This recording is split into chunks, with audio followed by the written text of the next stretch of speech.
Denpasar sebagai kawasan perkotaan tidak tinggal diam dalam melakukan inovasi di bidang pertanian.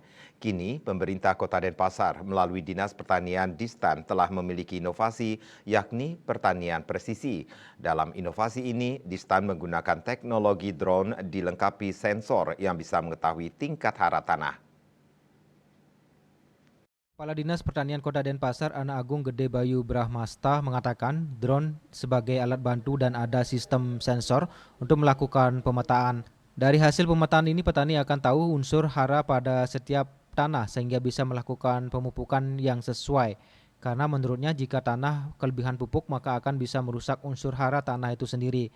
Tak hanya pemupukan, saat ini panen juga bisa dipetakan kembali dengan alat ini, sehingga petani sudah tahu hasil panen tersebut dan memiliki nilai tawar. Saat ini pertanian presisi ini sudah diterapkan di Deplot Subak Uma Desa.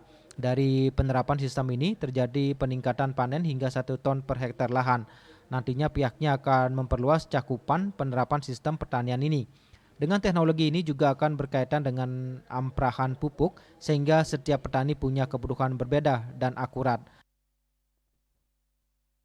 Asmara Putra, Bali Pos.